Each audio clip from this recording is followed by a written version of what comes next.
So, Scott. Yes. Stokely, welcome to Denmark. Thank you so much. Is this your first time in Denmark? Well, I passed through here on the way to Helsingborg, Sweden, for the World Championships in 1985. That's a long time ago. And for those who don't know you, you've been playing disc golf since. I played my first round of disc golf on the world's first permanent disc golf course when it was the only course in the entire world. 1976. 1976, and where was that? It was at Oak Grove Park, Pasadena, California. Oh wow! In the U.S. Yeah, that's crazy. I was 1 year old back then. Yeah, no, I'm the oldest person alive. I'm pretty sure. Maybe, yeah. And it's not saying that you're old. You're the oldest disc golfer alive. I'm the oldest person alive. Oh, the oldest person. Yeah, I'm pretty sure I'm going to be in Guinness Book next week. Oh, probably, yeah. We'll get to that actually in a little bit. So you've been playing disc golf for quite some time, and you're right now. Well, I call it a world tour in my notes here because we've seen you in Malaysia, Japan, Thailand. Were you in Malaysia? You were in Thailand. Yeah, at least. Malaysia, Thailand, Cambodia, Singapore, Indonesia, Japan. This is our, oh God, what is it? 25th country since October. That's crazy. And how long are you planning to be on the road? I'll never stop. Never stop. No, we don't. God's honest truth, we don't. My girlfriend and I don't own a single thing that we can't fit into 2 backpacks. Oh. We don't have a storage unit, a home base. We're never going to have a home ever. We've been doing this for years. That's for some, that's the dream life. Yeah, never. Now I do have to not have clutter. No, I do have merchandise. Like I have my golf discs. I have my tour clothing. So during the summer when I'm competing, I have a vehicle which I have discs for sale, merchandise, things like that. But that's business stuff. By October, everything will be in storage, and I'll just be traveling around the world with a backpack. That's pretty cool. So there's no end to this. So that's no. I'm never gonna have I will never have a home. That is, I guarantee that I will die someday in some country, God only knows where. Yeah. Well, that's awesome. Kind of a morbid thought for a disc golf question. We're all going to die somewhere. Well, technically, someplace. There's a small chance this is all part of my simulation. So it's possible. So maybe you will live forever. I might live forever. All you NPCs are gonna get unplugged, but I might live forever. And this is where we cut it. He knows. No. Yeah, really. No, see, this is the running joke between my girlfriend and I, because I've had this run of good luck that's been going for years now, where everything's been just going my way. I mean, I work my ass off. I work so hard every single day, whether it's not just training, but building my business. So it's not like I haven't earned it, but also, knock on wood, nothing misfortunate has happened. And the run of luck has gotten so good that I'm starting to think it's a simulation. Or maybe you're just really good at it. Maybe I'm just really good. We are going to be talking about physical and mental health in a little bit. But first, I'd like to ask you about your. So of course, since you're traveling the world basically all the time, you see disc golf from your perspective, but in different parts of the world. Like, what is your opinion on disc golf in the US versus East Asia versus Europe? Oh, basically, disc golf followed a really basic timeline. From the first course going in, nobody knew what we do or were doing. The sport was made up entirely of misfits, and by that I mean people that they were doing something nobody understood except each other. We understood what we were doing, but our families didn't get it, or we were in obscurity, all the way to now where it's just basically, it's the #1 sport in Finland. It's hugely popular in the US. I mean, it's wildly successful. There's been this basic timeline that's been happening for the last 48 years. Everywhere I go, every country is just somewhere on that same timeline. Nobody is at a part of their disc golf journey within their country that hasn't been done already. It's just, where are you? So when I go to Australia and New Zealand, I'm like, that's mid-90s disc golf. When I go to Cambodia and Indonesia, that's late 1970s disc golf. You know, of course, Finland and well, all of Scandinavia is modern disc golf. The UK is like, they're on the cusp. Like the UK is like late 90s disc golf, about to get over the hump. But that's where everybody is. They're just somewhere on that path. But everywhere the sport's doing this. Like nowhere is it like, oh, we got 9 courses in our country and that's where we've peaked. Like everywhere is putting in more courses than are being pulled out. So that's a good thing. Yeah, it's wild, right? Yeah. So now we're talking about the different, like where people are on different timelines. It's always been a thing, unfortunately, that disc golf has been connected with like people who smoke pot, marijuana, whatever you call it, and of course this is an honest question, and maybe because I know you from YouTube, of course. Are you or have you been one of those people who maybe enjoy a little bit once in a while? Yeah, no, I don't smoke now. At times in my life I did. Never when I've competed, it's against the rules. But I am a very much personally an outspoken advocate for liberty and people's freedoms. The fact that it's illegal astonishes me in 2023. Now, the thing is that that's a completely independent thing. That's like a worldview. That's completely different from the sport. Like, where does it belong in the sport? In my opinion is, everything belongs in our sport in different areas. Like, our sport is not exclusionary. Oh, well, you drink wine, you're allowed to play, but you drink beer, you're not. It's like, wait a second, back up. When you have an inclusive sport like this, it means you include everybody, unless you're interfering with other people's happiness or liberties. Then there is freedom. So on a recreational level, yeah, people are free to be free. Now on the competitive level, when you start getting into the tournament, the pro tour, absolutely not. That is, you're now all of a sudden representing the sport. You have sponsors, you're in front of the media, you're in front of children, you're in front of people that may be considering whether or not they put a course in the ground. You have absolutely an image to uphold. But I mean, you know, it's kind of like, well, does beer really belong in bowling? Or do cocktails belong on the ball golf course? Well, no, you don't want kids drinking beer and drinking cocktails. Well, wait a second here, but it's a bowling alley, you know? So I'm not anti any culture that wants to live and let live.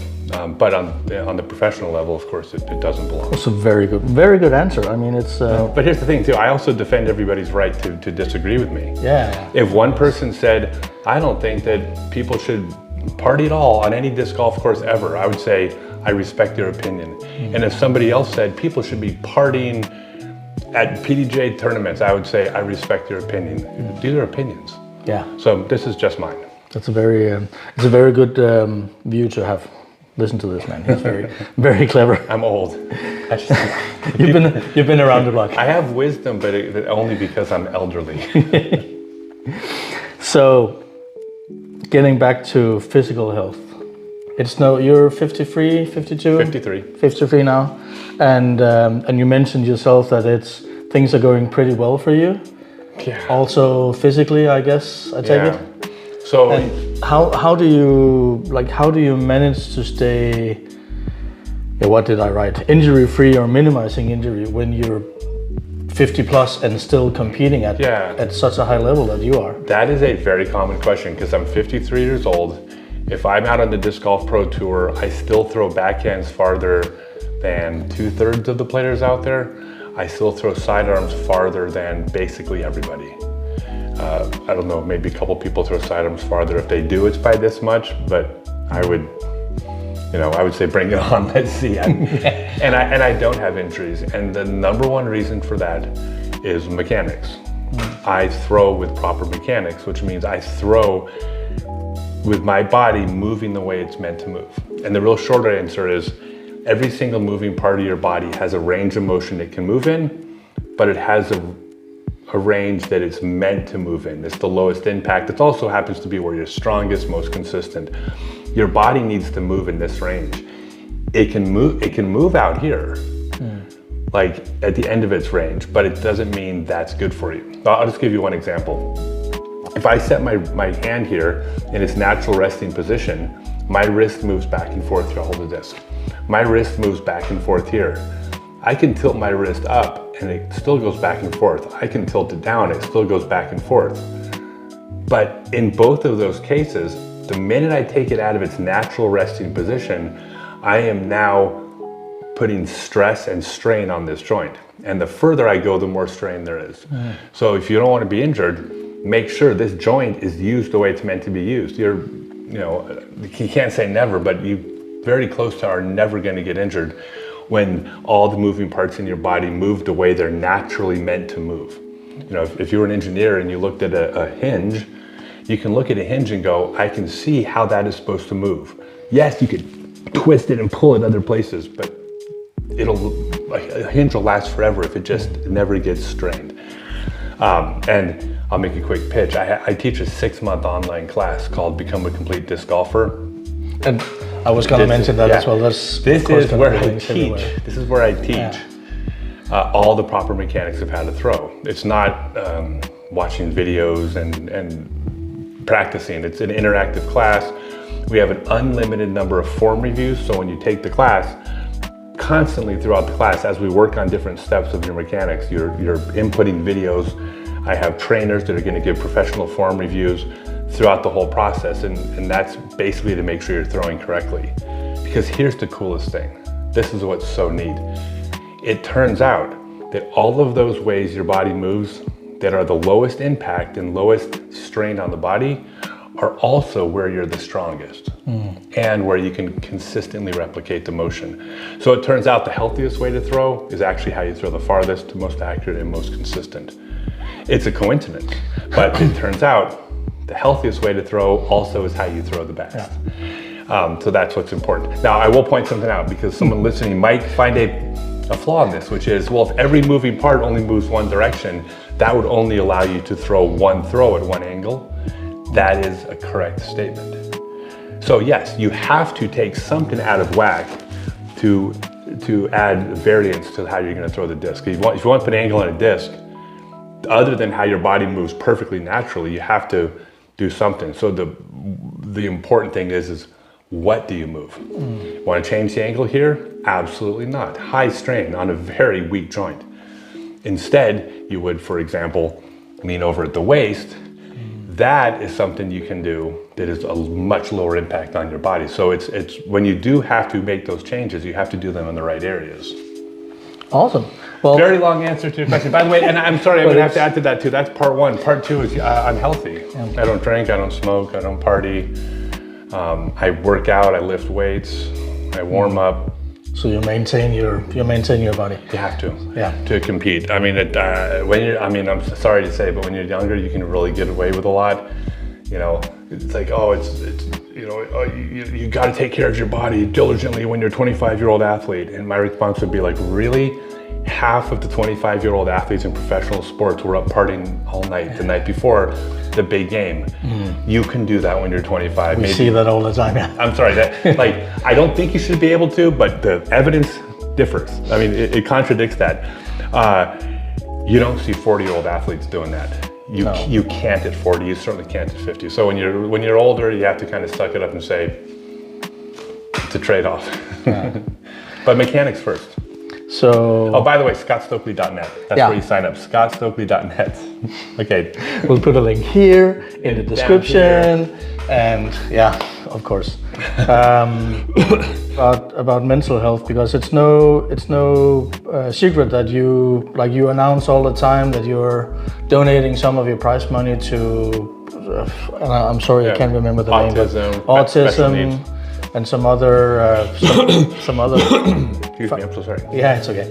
Some other foundations that deal with mental health, and you're mentioning here as well, like at your clinics, that people with mental health issues participate for free. Yeah. Is there any specific background to this? Well, I kind of started with, I traveled around the country with a woman whose son had autism, and I got to see what it was like for her because she was a great mom. But the struggles she faced as a parent of a child with special needs is something that I couldn't even relate to. I mean, none of us can, unless you've actually seen that environment and see what happens on a daily basis. It's invisible. So I got connected to the special needs community and running special needs events. So I just ran my 286th class for kids and adults with special needs. They're all free in 286 different cities. Wow. Now what I do is, in addition to that, and what I've been doing for 2 years, is 100% of my prize money at every tournament goes to a special needs organization. So every tournament, I just simply name an organization, and whatever I win goes there. So like at the Pro Forester, I won almost 1,000 euros, I think. I don't remember exactly, but that all just got donated. By the way, it's not always special needs. I actually donated this one to the Eghjorten DIsc Golf Club for a city that's trying to rebuild it, which includes building a course. And it's my money. I can give it wherever I want. Yeah, of course. No one. But a lot of it is. I'm sorry. So a lot of it is just. I'm very lucky. I mean, as much as I've worked so hard for everything I have, you're still lucky. I'm lucky I'm not sick. I'm lucky I'm healthy. I was born at the right place, right time. I mean, no matter how hard you work, you need luck to fall into place as well, or at least it certainly helps. And so I make enough money through my teaching, like through my online class, that I don't need the prize money. So I don't need it, they need it more. And maybe that makes you a competitor you don't really want to play against, because you don't maybe care about, since you don't care about the prize money. I'm an amateur. Yeah, since you don't care about the prize money, then sometimes maybe you even play better because of that. Which makes you irritating to play against. Yeah. Well, here's what's irritating in air quotes, of course. What's nice is that and I tell everyone this, is I'm not some like altruistic something or other. Like, I don't take food off my own plate to do this. It's always money that I have.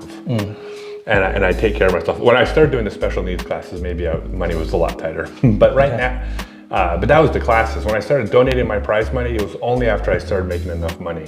So I make the money over here so I can give this away. But it's because I am successful now. And I'm successful, I'm in a position to give back. So I'm very lucky. Yeah. Well, that's nice. So you have these clinics all over the world, and of course you also sell your discs. And you would just, I asked you to bring a couple in here. There's the Wizard, and you have some. If you go to scottstokely.net, these are the coolest ones. These are just a couple examples of these full color Discraft ESP buzzes. They're according to some of the best discs in the world. Hey, it's hard to argue. Depending on best selling disc in the world. At least for a number of years. Depending on who you ask, I know. Well, that's what I do. Like I'm giving away all this money. It's like, don't get the wrong idea. I'm a capitalist. I love the free market. I love making money. I mean, I worked really hard to make money, and the more money, the better, because I would maybe like to retire someday. Have someone drive the camper van for you. I would like to, I'll still be on the road, but at some point I'd like to slow down a little bit. So I do push really hard. I do my clinics all over the country. I push really hard to make a lot of money. It's just that you can have both. It's not an either or. Like you can have success and then give back too. Success and money. Yeah. And by the way, if you're not finding success, that's not the time to give back. Like that's the time to be selfish. Yeah. So you play, since you mentioned you had the harp, the bus, you play with an open bag, right? Yes. So a lot of Castoplast. We see you lots of in the Castoplast group, Lots of Castoplast. Absolutely. Yeah, I have an open bag.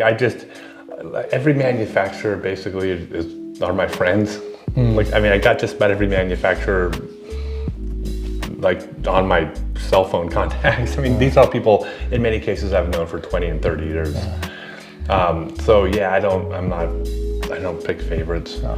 I love Anders. We're in Denmark, so like I love Anders Shellström in Sweden. I'm also now working with Alla Disc Golf Center and smell well. That's over in Sweden. We have. Did you know, by the way, we have 2 disc manufacturers in Denmark right now. I do. I know you have. Lyft in Aarhus, and there's North Star right here in Hillerød. Oh, really? Okay. Like 15 kilometers away from here. I think it's great. So I think it's really we cool. might even have some discs that we're gonna give you, so you can try them out. Sounds good. Yeah, use them if you want. I love all the companies. I like everybody. I really do. Not everybody, but like 99% of people out there I like. So, ScottStokely.net.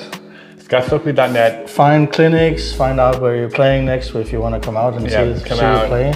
Come out to my clinics, but honestly, it's that online class.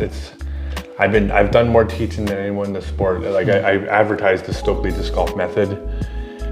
It's not a different method of throwing, even though I talked about all the specific mechanics. That's what everybody on tour, for the most part, does. So my method is not a method of throwing, it's a method of teaching how to get there. One of the things you and the viewers probably noticed is that being taught the end result doesn't work. Here's what a throw looks like. Put it in slow motion, try to mimic that throw, and then copy that throw. How'd that work for you? Yeah. Probably didn't. It doesn't work. It's not an effective method. The end result isn't how you get there. If you want to learn how to swing dance, go watch a swing dance video and then go do it. Oh, it didn't work. Here, watch the swing dance video in slow motion and go do it. Wow, it didn't work. Oh, and even if you can copy it, didn't look good. There's a process to learning how to dance that a good dance teacher it's a method of teaching, will teach you, well, you can't do this until you do this, this, and that.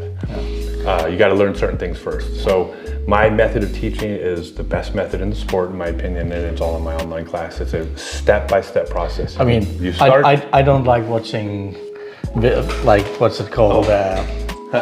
People teaching other people how to throw, but I like yours because you're very. It's a very specific way of teaching, but it works. It works because I've done this more than anybody. So. Your girlfriend is hovering outside. Yeah, she told me to sign up for the clinic. And we made it through all the questions. We did. There's one last thing, maybe, and you get asked about this all the time. Your tattoo. Please, yeah. When did you get that? I got it in 2015 because I had taken 2014. I took 11 years off from the sport, and I lost my way in life. And the reason I lost my way is because I lost my base, I lost my family, I lost my identity. I'm a disc golfer. I'm a frisbee player first, but a disc golfer. And when I stopped doing that, after a while, things kind of fell apart for me. I did it to myself, not blaming anything other than myself. But when I came back to the sport, this is my way of saying I'll never leave the sport again because now I can never get a real job. No. See? Please hire me, pay me a bunch of money, and I'll never going to work in a bank. Well, so back then, my idea was I'm not relevant in the sport. My skills aren't competitive anymore. I got to make a name for myself. I'm going to be the funny, crazy, outrageous guy. And I did that. And I had a lot of fun. And I didn't make any money. No. So I left and I rebranded myself as the best teacher in the sport. Not branded, I believe I am, but I came back and just said, and teaching is way less fun than being creative and outrageous, but being broke isn't worth it. It's hard paying gas with it's hard paying gas with broke. Yeah, so I kind of just rebranded. But that was doing better. Different answer than I expected, actually. But thank you very much for taking your time to talk to me and give some answers that. Awesome. Maybe you've been asked a lot of the questions a million times I love before. Love it. It's my favorite. But thank you again. Yeah, thank you. Thanks, everyone. Now it's time for Scott to have a little clinic. Yes, it's going to be great. Thanks, everyone. More work. Yes. Thank you. All right. Cool. Thank you.